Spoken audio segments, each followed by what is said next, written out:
우리가 서로 인사는 했는데 한번 스스로 한번 점검해 보시겠습니까? 나는 내 가정의 축복을 가져다 준 통로로 쓰임받고 있는가? 나는 내 직장에 정말 복덩어리인가? 나는 우리 교회 그 구석구석에 내가 머문 자리마다 하나님께서 보내시는 그 생명과 은혜와 그 축복을 흘려보내는 그런 관으로서의 역할을 내가 잘 감당하고 있는가? 아니면 반대로 내가 가는 곳마다 다툼과 갈등이 일어나고 내가 가는 곳마다 사망의 그림자가, 어둠의 그림자가 짙게 드리우고 내가 가는 곳마다 나던 싹도 사라지는 그런 저주의 통로로 쓰임받고 있지 않는가? 한번 스스로 한번 생각해 보셔야 될 것입니다. 저는 우리를 예수 그리스도의 보혈로 깨끗게 하시고 하나님의 자녀로 우리를 부르신 그 하나님께서 우리에게 원하시는 삶이 있다면 우리의 가정과 일터와 직장, 우리의 머문 자리, 우리 교회 공동체 가운데 복을 흘려보내는 그런 채널 블레싱, 축복의 통로로 쓰임받기를 원하신다는 사실입니다. 그렇게 다 축복의 통로가 되시기를 예수 그리스도의 이름으로 축원합니다. 그런 의미에서 여러분 짧게 인사, 복덩어리가 됩시다. 한번 할까요? 우리가 며느리 드릴 때 며느리 잘 들어와야 우리 가정이 복 받는다고 하지 않습니까? 근데 며느리만 그렇습니까? 아닙니다. 사위도 잘 들어와야 가정이 복이 됩니다. 왜냐하면 하나님은 사람을 통해서 축복을 흘려보내시기 때문입니다. 오늘 우리가 일꾼을 세우지요. 잘 세워야 합니다. 왜냐하면 그 일꾼 한 사람이 우리 교회에 복을 가져다 주기 때문입니다. 여러분, 담임 목사가 전부는 아닙니다. 그러나 아무것도 아닌 것은 아닙니다. 왜냐하면 담임 목사에 의해서 그 교회의 색깔이 결정되기 때문에 그렇습니다. 여러분, 그래서 한 사람이 리더를 세우는 것은 너무나도 귀한 일이에요. 복된 일이에요. 하나님께서 그를 통해서 하나님께서 우리에게 놀라운 은혜를 부어주실 줄을 믿습니다. 여러분, 척박했던 그 이스라엘 땅에 다윗이라는 리더가 세워졌을 때 하나님께 다윗을 전무후무한 축복의 통로로 하나님 사용하셨잖아요. 그러니까 리더를 세우는 일은 너무 복된 일이에요. 여러분, 우리가 세워진 리더들을 통해서 우리에게 복을 누리는 그런 은혜가 있기를 예수 그리스도 다시 한번 축원합니다. 여러분, 그렇다면 축복의 통로로 하나님께서 사용하시는 사람들이 누구인가? 오늘 세 가지 원리를 통해서 함께 살펴보기를 원하는데요. 사실 이 세 가지 원리는 제가 평소에 제 원칙으로 사는 삶이기도 합니다. 여러분, 첫 번째 원리는 무엇인가 하면 하나님께서 누구를 축복의 통로로 쓰시는가? 더 정확히 말씀드리면 실은 주님만을 바라보는 자를 축복의 통로로 사용하신다고 말씀드렸지만 실은 주님을 바라보는 것 자체가 축복의 통로로 쓰임받고 있다는 사실을 의미하기도 해요. 그래서 축복의 통로로 쓰임받기 위해서는 주님만을 바라보는 것이고, 좀 더 깊이 있게 말씀드리면 주님만을 바라볼 때 우리가 하나님의 축복을 흘려보내는 관으로서 역할을 감당할 수 있다는 사실입니다. 여러분, 우리가 잘 아는 것처럼 예수님께서 무리들을 가르치시고 이제 식사 때가 되어서 그 무리들을 먹이고자 하셨습니다. 그래서 제자 중에 한 사람 빌립에게 다음과 같이 질문하셨습니다. 요한복음 6장 5절 말씀 볼까요? 예수께서 눈을 들어 큰 무리가 자기로 오는 것을 보시고 빌립에게 이르시되 우리가 어디서 떡을 사서 이 사람들을 먹이겠느냐 물으셨습니다. 어디서 떡을 사서 이 사람들을 먹이겠느냐 물으셨습니다. 여러분, 예수님께서 빌립에게 이렇게 질문하신 이유는 주님이 빌립에게 질문하신 장소와 연관되어 있습니다. 한번 제가 사진 한번 보여드릴게요. 베세다 들녘이라고 얘기하거든요. 이곳이 바로 주님이 빌립에게 질문하셨던 장소입니다. 멀리 갈릴리 바다가 보이죠? 갈릴리 바다는 마치 인간의 심장처럼 생겨 있어요. 그래서 이 베세다 들녘은 갈릴리 바다의 정북쪽에 위치하고 있습니다. 여러분, 지금도 이 베세다 들녘에는 아무것도 없습니다. 지금 이게 현재 찍은 사진이에요. 현재에도 이 베세다 들녘에는 아무것도 없어요. 트레이더스도 없고요, 코스트코도 없습니다. 심지어 LG25도 없습니다. 여러분, 이곳은 떡을 얻을 수 있는 장소가 아니에요. 그래서 주님이 빌립에게 물으신 것입니다. 어디서 떡을 사서 이 사람들을 먹게 하겠느냐? 여러분, 그렇다면 신앙이 없고 믿음이 없는 사람인 경우에 주님의 대답에 이와 같이 답해야 되는 것이죠. 주님, 이곳은 광야고 들녘이고 여기서 가장 가까운 곳은 걸어서 2시간 거리는 가버나움이고 또 거기서 한 1시간 정도 거려 티베리우스고 거기서 좀 더 가야 주님이 잘 아신 나사렛인데 거기서 떡을 얻을 수 있는데 여긴 너무 멉니다. 여기서는 얻을 수가 없지요. 여러분, 아무리 믿음이 없고 신앙 적어도 이렇게 답하는 것이 주님의 질문에 대한 마땅한 답일 것입니다. 여러분들 빌립이 뭐라고 답했는지 한번 볼까요? 이 빌립의 답이 오늘 우리들이 주는 교훈이 있어요. 한번 같이 한번 읽어볼까요? 시작.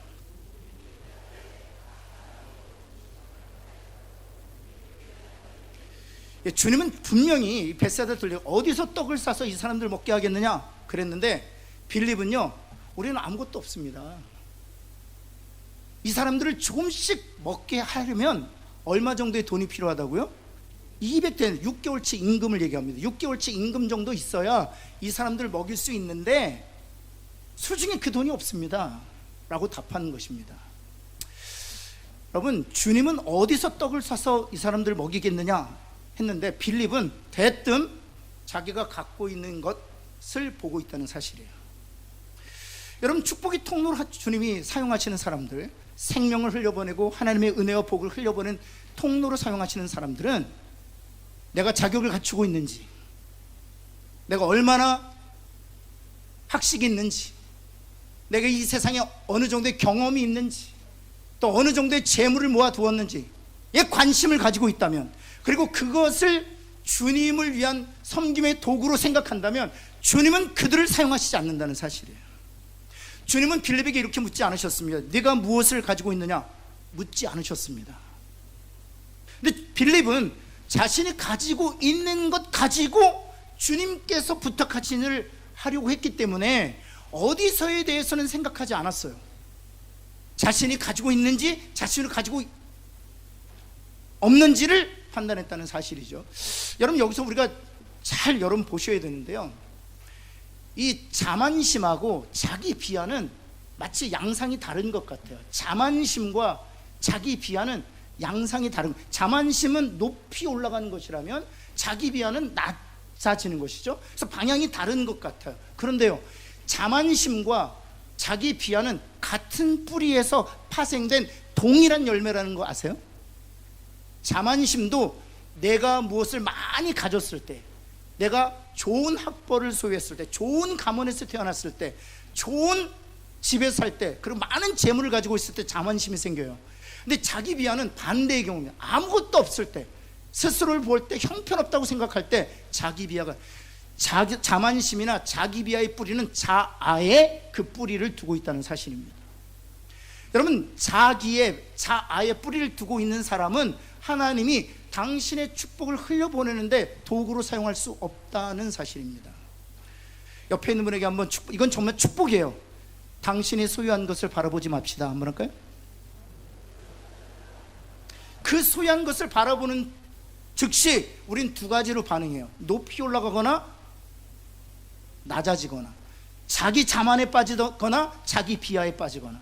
그를 통해서 하나님은 결코 자신의 축복이나 생명이나 은혜를 흘려보내지 않으신다는 것입니다. 그래서 주님이 물으신 거예요. 이 들녘에서 빌립에게 물으신 거, 어디서 떡을 사겠느냐? 여러분, 다시 말씀드리지만 그곳에는 코스코도 없습니다. 그곳에는 트레이더스도 없습니다. 심지어 LG25도 없습니다. 그리고 떡을 살 수 있는 곳은 전무합니다. 주님이 빌립에게 기대하셨던 답은 그것입니다. 주님, 당신밖에 없습니다. 여러분, 모세를 한번 보시겠습니까? 왜 모세를 40년간 끝까지 지도자로 쓰셨는지. 모세가요, 실수하고 실패한 일들이 많습니다. 그런데 하나님께서 끝까지 그를 붙드시고 사용하셨던 일은 딱 하나예요. 여러분, 출애굽기 14장 14절 한번 볼까요? 여러분, 모든 이스라엘 백성들이 홍해 앞에서 두려워하고 하나님을 향하여 원망하고 새로운 지도자를 세워서 애굽으로 돌아가려고 할 때 유독 모세만은 누구를 바라보았느냐? 하나님만을 바라보았어요. 한번 같이 한번 읽어볼까요? 시작. 여호와께서 너희를 위하여 싸우시리니 너희는, 그 상황에서 오직 하나님만을 주목하고 있다는, 하나님만을 주목할 때 하나님께서 여러분 바다를 열어주시고 마른 땅을 드러내심으로 말미암아 이스라엘 백성들을 구원하셨다는 사실. 여러분, 여호수아 역시 마찬가지입니다. 가나안 정복 전쟁을 승리로 이끄는 그 리더로서 여호수아를 사용하셨던 이유는 여기에 있습니다. 민수기 14장 9절 한번 볼까요? 모든 10명의 정탐꾼이 자기 스스로를 메뚜기라고 자기를 비하하고 그 자신들이 보았던, 그렇죠, 골리앗의 조상이었던 안악자손을 바라보면서 또 견관상을 바라보면서 두려워하던 그때에 여러분, 오직 여호수아만 이런 고백을 합니다. 한번 같이 한번 노란색으로 하이라이트 한번 같이 있습니다. 시작. 그 땅 백성을 두려워하지 말라. 그들은 우리의 먹이라. 이렇게 자신 있게 선언할 수 있었던 것은 무엇 때문입니까? 여호와가 우리와 함께 하셨다. 10명의 정탐꾼은 자신들과 함께한 여호와를 보지 못했어요. 그러나 여호수아 갈렙만은 아낙 자손이 있고 견고한 성읍이 있지만 자신과 함께 하신 크시고 전능하신 하나님을 주목했다는 사실이에요. 그들을 통해 하나님 축복을 흘려보내시고 결정하시는 것이죠. 여러분, 다윗 역시 마찬가지입니다. 여러분, 사무엘을 통해서 이새의 가정에 왕될 자를 기름 붓게 하시죠. 그래서 사무엘이 선지자로서 기름병을 가지고 왕을 세우기 위해서 이새의 집에 찾아옵니다. 이새가 생각할 땐 왕감이 있어요. 엘리야 장령입니다. 맏아들이죠. 장령을 딱 세워요. 그랬더니 사무엘 눈에, 그런 영적인 지도자의 눈에도요, 과연 왕이로구나. 영적인 지도자, 기도시는 죄를 범하지 않겠다고 고백했던 그런 믿음의 거성이었던 사무엘이 볼 때에도 엘리압은 왕감이었어요.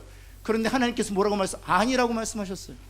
그리고 둘째도 보내시고 세 번째도 보여줘, 네 번째도 보여줘, 다섯 번째 다 아니라고 말씀하셨습니다. 그리고 나서 말째는 안 보여주었습니다. 다윗은 보여주지 않았어요. 그래서 사무엘이 묻습니다. 하나가 더 있지 않느냐? 여러분, 이새가 왜 자신의 말째 다윗을 보여주지 않았을까요? 자신이 볼 때에도, 아비가 볼 때에도 막내는 왕감이 아닌 거예요. 아예 제껴놓은 거예요. 마음에서 접혀진 아들이었습니다. 그런데 하나님께서 다윗에게 기름 부으셨어요. 그 이유가 있어요. 한번 볼까요? 20편 7절, 다윗의 시거든요. 어떤 사람은 병과 어떤 사람은 말을 의지하지만 나는 오직 누구만을 의지한다? 하나님만 의지한다. 왜 하나님께서 아비의 마음에서도 접혀진 아들을 기름 부어 끝까지 왕으로 쓰셨느냐? 그리고 이스라엘이 가장 축복받는 시대의 왕이 되게 하셨느냐? 바로 말을 의지하지 않고 병거를 의지하지 않고 오직 하나님의 이름만을, 하나님만을 의지했기 때문이에요.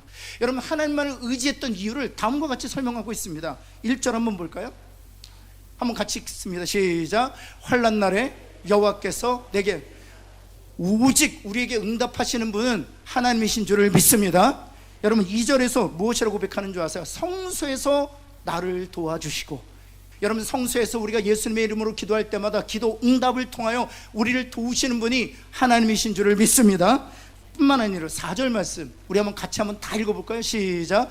내 마음의 소원대로 허락하시고 내 모든 계획을 이루어 주시기를 원하는, 우리 마음의 소원을 아시고 우리의 계획을 이루시는 분 또한 하나님이신 줄을 믿습니다. 여러분, 말과 병거를 한번 생각해 보세요. 말과 병거가 어떻게 우리의 마음의 소원을 알 수 있습니까? 우리의 계획을 어떻게 이루어 줄 수 있습니까? 말과 병거가 어떻게 우리의 기도에 응답할 수 있으며 말과 병거가 어떻게 환난에서 우리를 건져낼 수 있습니까? 인격적인 하나님, 살아계신 하나님, 나보다 나를 더 사랑하신 전능하신 하나님이 나의 기도에 응답하시고 환난의 날을 건지실 뿐만 아니라 내 소원도 하시고 내 계획도 하셔서 이루시고 들으시고 허락하시는 줄을 믿습니다. 그래서 누구를 축복의 통로로 쓰시느냐? 부족해도 주님만 바라보는 자를 통하여 주님이 오늘도 가정의 공동체에 생명을 불어넣으신다는 사실이에요. 여러분, 두 번째, 오늘 본문을 통해서 주시는 원리가 있는데, 부족한 믿음이어도 순종하는 자를 축복의 통로로 사용하신다는 사실입니다. 제가요, 고등학교 3학년 때 거듭나고 나서요, 대학 시절에 믿음이 좀 커보려고 여의도 순복음교회 금요철을 엄청 다녔습니다. 제가 이래봐도 여의도 순복음교회 금요철야파예요. 여러분, 여의도 순복음교회 금요철을 가시려면은요, 일찍 서두르셔야 됩니다. 1시간 전부터 5,000 좌석이 꽉 차요. 저는 한 번도 1층에서 예배 드려본 적이 없어요. 2시간 전부터 와서 앉아 있어요. 그리고 기도하고 찬양하고 예배 시간 전에. 그래서 3층 꼭대기 맨 끝자리에 가서 앉아 있잖아요. 그럼 현기증 날 정도 높아요. 그런데 한 5,000명 정도 금요일날 모여서 기도하고 찬양하는데요, 기가 막혀요. 제가 그때 배웠던 노래가 있습니다. 요즘 잘 안 부르는데, 할 수 있다 하신 이는 나의 능력 주 하나님. 별로 신 안 나시네. 여러분, 금요 예배가 딱 끝나고 나서 이제 기도회가 시작되거든요. 11시부터 기도회가 시작돼서 새벽 4시까지 기도하는데, 여러분, 예배가 끝난 다음에 5,000명의 성도가 쫙 일어납니다. 그리고 나서 몸풀 겸 할 수 있다 하시니 율동이요, 나의 능력 주 하나님 짠짜잔. 그리고 나서 삼창 주여! 5천 명이 주여를 부르는데 막 심장이 떨려. 한 번은 제가 어떤 기억이 있냐면 그 순복음교회에서 기도원 담당하시는 그 목사님이 스페인으로 선교사로 파송되어서 1시간 기도 인도를 부탁받으셨나 봐요. 근데 아직도 제 기억에 쟁쟁합니다. 여러분 뭐라고 말씀하셨냐 하면, 월세 사시는 성도들이요, 그때 사골세가 있어요. 사골세 사는 성도들이요, 월세로 바뀔지어다. 5천 명이 아멘! 그러는 거예요. 그러더니 거기서 안 끝나고 월세가 전세로 바뀔지어다. 아멘! 그래서 마지막으로 전세가 또 뭐로 바뀌어요? 전세가 자가로 바뀔지어다. 아멘! 하는 거예요. 여러분 저는 그때요, 믿음이 그런 열매를 만들어내는 줄 알았어요. 그래서 우리는 어떤 오해를 가지고 있냐면, 믿음이 좋으면 복 받는다고 생각해요. 그리고 복 받지 못한 이유는 믿음이 없기 때문이라고 생각해요. 근데 그거 굉장히 불신앙적인 요소라는 거 아세요? 어떤 열매나 응답의 결과가 나에게 있지 않습니다. 정확하게 말씀드리면, 하나님께서 우리에게 결과가 열매를 주시고 또 응답 주실 위하여 우리가 어느 정도의 믿음을 보여드려야 될까요? 한번 여러분 수치로 환산해 보시겠어요? 어느 정도의 믿음을 보여드려야 하나님이 만족하실 수 있을까요? 여러분, 우리는 하나님 앞에서 항상 부족할 수밖에 없어요. 그 믿음이 그 결과를 만들어내는 것이 아니에요. 여러분 다윗을 한번 보시겠습니까? 다윗은요, 믿음의 용사였습니다. 여러분 자신의 장래를 하나님 앞에 맡겼던 믿음의 사람이었습니다. 사울을 2번씩이나 죽일 기회가 있었지만 자신의 미래를 개척하지 않기로 결정했어요. 그리고 하나님께 맡겨요. 믿음의 사람이었습니다. 그 믿음의 사람이 한 가지 소원이 있었습니다. 성전 짓는 것이었습니다. 그래서 성전에 필요한 모든 재료를 준비했어요. 그럼에도 불구하고 하나님은 다윗에게 성전 짓는 것 허락하지 않으셨어요.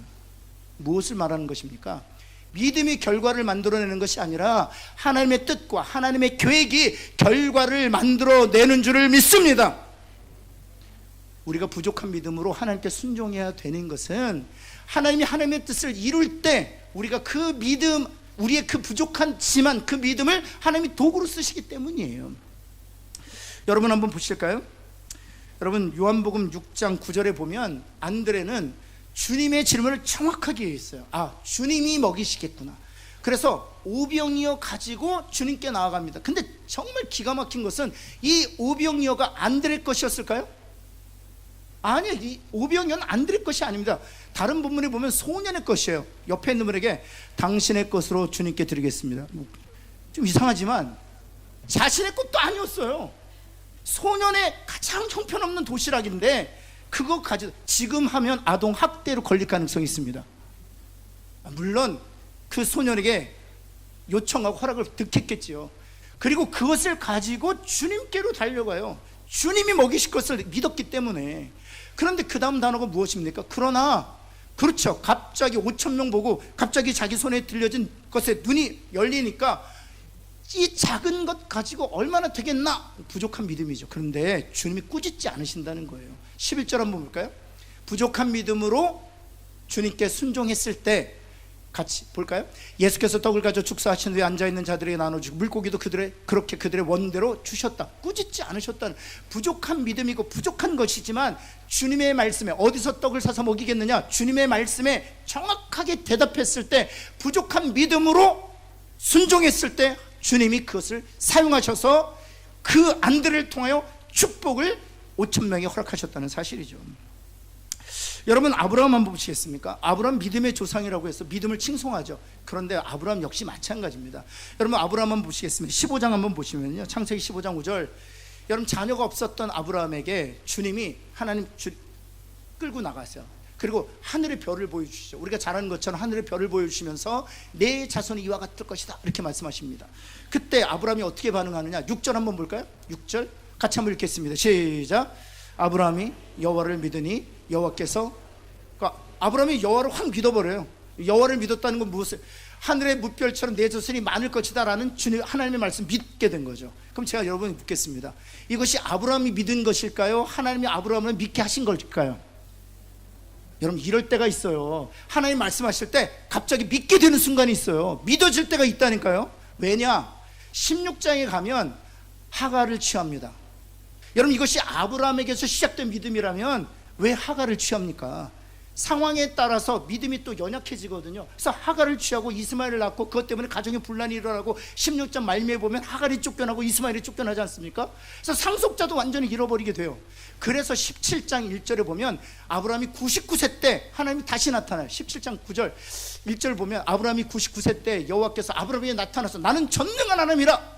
왜냐하면 16장에 의심하고 그리고 인간적인 방법으로 하갈을 취해서 이스마엘을 얻으려고 했기 때문에 하나님이 다시 말씀하시는 99세 때 나는 전능한 하나님이라. 그리고 2절에서 이렇게 약속합니다. 한번 볼까요? 내가 내 언약을 나와 너 사이에 두어 너를 크게 번성하게 하리라. 이렇게 약속하세요. 근데 여러분 18장에 가면 한번 보실까요? 18장. 하나님이 아브라함에게 또 말씀하십니다. 아브라함과 사라가 나이가 많았고 사라는 여성의 생애가 끊어졌다는 것입니다. 그때 하나님께서 이렇게 말씀하세요. 한번 볼까요? 14절 말씀에 보면 상반절만 한번 읽겠습니다. 시작. 여호와께 왜 이 말씀하셨을까요? 아브라함이 믿음으로 살았을까요? 사라가 믿음으로 기다렸을까요? 아니요. 오히려 그렇지 않습니다. 반대입니다. 사라의 생리가 끊어지는 그 순간 아브라함의 소망도 끊어졌어요. 전능하신 하나님 나타나셔서 하늘의 무뼈를 바라보시면서 내 자손이 이와 같으리라 약속하셨어요. 그래서 한순간 믿게 되었지만 다시 상황이 열악해지면 하갈을 취하는 거예요. 그리고 하갈이 쫓겨났을 때 하나님 다시 와서 설득하시는 것이죠. 나는 전능한 하나님이라. 내가 너와 언약을 세워서 너를 크게 번성하리라. 그러나 생리가 끊어졌을 때 다시 두려운 거예요. 그때 하나님이 다시 설득하시는 것이 여호와께 능치 못하리 있겠느냐 말씀하시는 것이죠. 여러분, 아브라함의 믿음은 하나님의 열심이 없었다면 결코 만들어지지 못하는 일이에요. 이것은 우리에게 무엇을 주느냐? 부족한 믿음이고 그리고 부족한 것이지만 즉각적으로 반응하고 즉각적으로 순종할 때 우리가 하나님 안에 있고 예수 안에 있는 자라면 하나님의 열심으로 아브라함처럼 우리의 믿음도 하나님이 실제로 키워가실 거라는 거죠. 사랑하는 성도 여러분, 어제보다 오늘보다 내일 부족한 믿음으로 순종할 때 하나님이 우리의 믿음을 만들어 가실 줄을 믿습니다. 그래서 부족한 믿음으로 순종하는 자들을 통해 하나님이 축복하시고 그를 통하여 생명을 흘려 보내주신다는 사실입니다. 마지막 세 번째인데요, 세 번째 원리가 어떤 면에서는 가장 중요한 원리일 수 있습니다. 실은 이 원리들은요, 제가 서두에도 말씀드렸지만 제가 목사 되고 나서 붙들고 사는 원리예요. 제가 일전에 잠깐 말씀드렸지만 제가 목사 안수를 계속 지원하고 있었습니다. 왜냐하면 제가 너무 부족해서요. 특별히 제가 부족한 부분이 어떤 부분이라고 그 당시에는 생각했냐면 성품에 있어서 목사 되기에 적합하지 않다고 생각했어요. 제가 전도사 때도 많은 사람들에게 상처를 주는데 목사가 돼서는 더 큰 상처 주겠다 싶어서 제가 목사 안수를 계속 미루었어요. 주변에서 아버님도 담임 목사님도 목사 안수 받으라고, 또 장로님, 권사님, 지무집사님들도 목사 안수 받으라고 그렇게 권면하셨지만 제가 그때마다 저 스스로 볼 때 너무 부족한 성품을 가지고 있어서 목사 되면 큰일 내겠다 그런 생각 때문에 목사를 미루고 있었습니다. 근데 이 말씀을 통해서 성령께서 제게 이렇게 말씀하시는 것 같았어요. 괜찮다. 언제까지 너가 내 자신을 볼 거냐? 네가 가지고 있는 그 성품을 언제까지 거기에 붙들릴 거냐? 주님만 봐라. 주님만 바라보면 네가 부족하지만 내 부족한 실력, 내 부족한 능력, 부족한 리더십, 부족한 성품을 가지고 있지만 주님만 바라보면 내가 너를 통해 내 일을 할 것이다 라고 말하고 있는 거예요. 여러분 스스로를 볼 때 부족하다고 생각하셔서 여러분 낙심하고 계시는 분 계십니까? 절망하고 계시는 분이 계십니까? 주님만 바라보시기를 예수 그리스도의 이름으로 축원합니다. 뿐만 아니라 두 번째 원리가 무엇입니까? 두 번째 원리는 우리에게 말씀하시잖아요. 부족해도 순종해라. 여러분, 부족해도 순종하는 저와 여러분 되기를 간절히 해서 제가 그래서 지금도 좀 부족하고 준비가 안 돼도 그냥 순종해요. 그러면 그 다음은 주님이 채우시더라고요. 이제 마지막인데요, 이 세 번째 원리가 사실 지금도 저를 목회하는 원리고 제가 목회의 가장 중요한 핵심이고 요소예요. 저는 종종 이런 생각합니다. 여러분 제 설교를 들으셔서 알고 있고 아마 리더들도 저랑 만나셔서 알잖아요. 여러 가지로 부족해요. 정말 부족. 제가 겸손해서 그러는 것이 아니라 정말 부족해요. 그럼에도 불구하고 놀라운 것은 제가 전도사 때부터 부목사 그리고 담임 목사 때 항상 제게 열매를 주셨습니다. 항상 부흥케 하셨어요. 제가 보면 잘 이해가 안 돼요. 그래서 하나님이 하신 게 분명해요. 근데 왜 하나님이 나를 통해서 그 일 하실까? 앞에 두 원리도 중요한데 마지막 세 번째 원리가 너무 중요합니다. 육신의 떡이 아니라 생명의 떡에 헌신한다. 한번 따라해 볼까요? 육신의 떡이 아니라 생명의 떡에 헌신하자. 그럴 때 하나님께서 그 가정을 축복하시고 일터를 축복하시고 교회 공동체 부흥을 허락하시더라는 거죠. 여러분, 이것이 무슨 말인가 한번 보면요, 요한복음 6장 14절 한번 볼까요? 이 오병이어 사건을 다 보고 나서 그 떡을 먹은 사람들이 이렇게 반응합니다. 그 사람들이 예수께서 행하신 이 표적을 보고 말하되 이는 참으로 세상에 오실 누구다? 선지자인 줄 알았어요. 그들이 드디어 마침내 이 오병이어 사건을 통해서 와, 하나님이 구약에 약속했던 그 선지자가 바로 예수님이구나, 눈이 확 열린 거예요. 여러분, 이 선지자라는 것은 모세가 예언한 말씀이 있거든요. 여러분, 신명기 18장으로 한번 가볼까요? 내 하나님 여호와께서 너희 가운데 내 형제 중에서 너를 위하여, 그 다음 같이 읽어볼까요? 시작. 모세를 통해서 예언한 나와 같은 선지자를 반드시 보낼 것이다, 이렇게 약속하시는 거예요. 여러분, 특별히 예수님이 사역했던 당시에는요, 모세 이 예언의 말씀 때문에 모세와 같은 선지자를 더욱 간절히 기다렸습니다. 왜냐하면 모세와 같은 선지자, 모세는 어떤 선지자입니까? 애굽의 그 박해로부터 이스라엘 백성을 건져내었잖아요. 그리고 출애굽 40년 동안 만나를 통해서 먹였잖아요. 그래서 굶주림도 해결해주고 정적인 박해로부터 자유케 했죠. 근데 로마의 박해를 받았던 예수님 당시의 유대인들은요, 이 모세 같은 선지자를 기다릴 수밖에 없었어요. 이 로마의 박해로부터 우리를 자유롭게 하고 우리의 굶주림을 해결해 줄 수 있는 선지자를 기다리고 있었던 거죠. 그래서 여러분, 이 오병이어를 통해서 5천 명을 먹이는 사건이 무엇과 연동되었냐면 만나를 통해서 40년간 먹였던 모세의 사역과 연동이 된 거예요. 그래서 모세가 약속했던 그 선지자가 바로 예수님이구나, 이제 레코그나이즈, 인식하게 된 거예요. 눈이 열리게 된 거예요.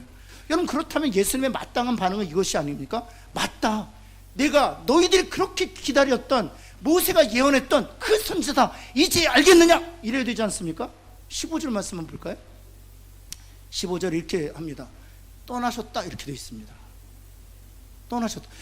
너희들이 드디어 내가 모세가 예언했던 하나님이 보내신 선지자라고 너희 이제 알게 되었느냐? 이제 함께 일하자. 하나님의 나라를 건설하자. 내가 너와 함께 하겠다. 내가 너를 통해서 하나님의 나라를 이룰 것이다, 약속하지 않으셨어요. 떠나셨다는 거예요. 여러분, 이걸 주목하셔야 돼요. 주목하셔야 돼요. 왜? 선지자인 줄 알았는데 떠나셨느냐? 여러분 중에서는요, 눈이 열려서 예수님이시구나, 우리의 구원자시구나, 우리의 구세주시구나 알아차린 사람들이 있어요. 그런데도 열매가 없는 이유가 어딘 줄 아세요? 바로 이런 이유 때문이에요. 26절 한번 가볼까요? 그들이 그 예수님을 선지자로 이해했던 이유는 딱 하나예요. 무엇 때문입니까? 떡을 먹고 배불렀기 때문이에요. 그 선지자는 나의 육신의 떡의 문제를 해결해 주기 위하여 이 땅에 오신 선지자로 이해했다. 눈이 열려서 모세가 약속했던 그 선지자구나, 정적인 박해로부터 우리를 자유케 할 뿐만 아니라 우리의 굶주림을 해결해 줄 모세와 같은 선지자구나, 아무리 알아도 주님은 떠나신다는 거예요. 왜냐하면 주님은 이 땅에 오셔서 떡을 주시게 하여, 그리고 그 떡으로 배부르게 하시기 위해 이 땅에 오신 것이 아니기 때문이에요. 여러분, 주님이 그리고 나서 이렇게 말씀하시고 자신이 왜 이 땅에 오셨는지를 6장 전체를 통해서 말씀하세요. 두 절만 보시면은요, 가장 핵심이 되는 절만 보면 48절에 이렇게 말씀하세요. 우리 한번 같이 한번 읽어볼까요? 시작. 그렇죠. 주님이 생명의 떡이를, 주님이 주시는 오병이어를 바라보지 말고 그 오병이어를 주시는 그 주님이 생명의 떡이라는 것을 기억하라는 거예요. 그리고 나서 50절 말씀이에요. 한번 같이 읽겠습니다. 시작. 이는 하늘에서 내려오는 떡이니 사람으로 하여금 먹고 죽지, 육신의 떡은 먹고도 죽습니다. 그러나 생명의 떡 대신 예수 그리스도를 믿음으로 먹고 마실 때 우리는 죽어도 다시 살아나게 될 줄을 믿습니다. 그래서 주님이 축복의 통로, 생명의 통로, 은혜를 흘려보내는 통로로 누구를 쓰시느냐? 육신의 떡이 아니라 생명의 떡을 위해 내가 살겠습니다. 생명의 떡을 위해서 내가 헌신하겠습니다. 생명의 떡을 위하여 내가 부족한 믿음을 가지고 내가 반응하겠습니다. 그런 자를 통해 하나님 끝까지 일하시는 거예요. 그런 은혜가 여러분 개인과 가정과 우리 교회 공동체 가운데 있기를 예수 그리스도의 이름으로 축원합니다. 여러분, 비디오 하나 보고 마치겠는데요. 이 로라 윌킨슨이라는 티네이저예요. 10대 여성인데 미국 국가대표 다이빙 선수입니다. 근데 36년 동안 미국이 단 한 번도 올림픽에서 금이나 은이나 동을 이 다이빙과 관련해서는 따본 적이 없대요. 36년간 중국이 독식을 했답니다. 근데 이 로라 윌킨슨은 세계 선수권 대회에서 약 한 5위 정도 하는 실력을 가지고 있었어요. 1등, 2등, 3등은 당연히 중국이었고요. 근데 설상가상으로 올림픽 바로 전 부상을 당해서 7주간 병원에 입원합니다. 그리고 올림픽 출전할 때 수술을 받지 못하고 출전해요.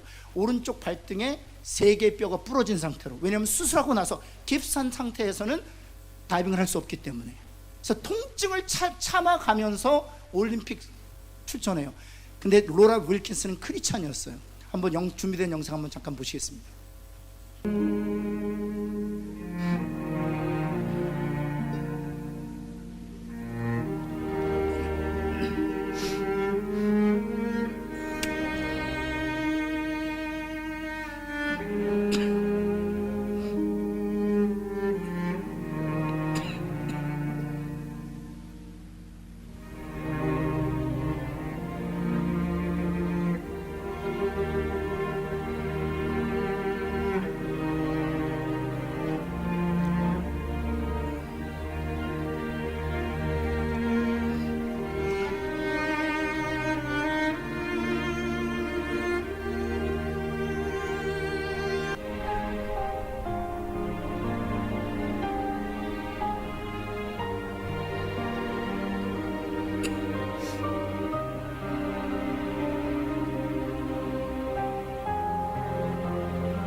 Of the last 8 Olympic gold medals awarded in this sport. Well, who would have thunk it?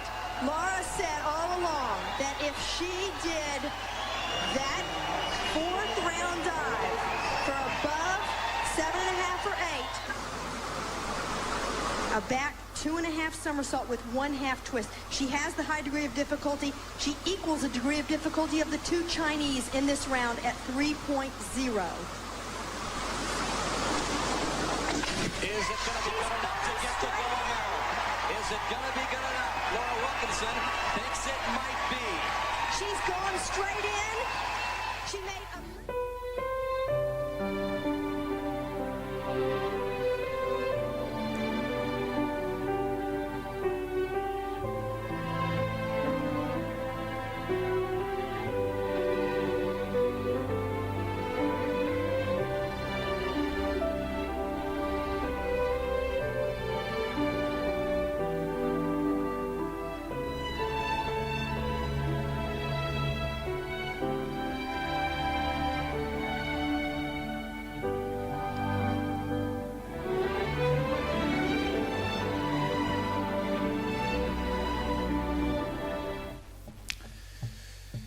그녀는 부러진 발등뼈로 인해서 사실 올림픽 출전 자체도 불가능했어요.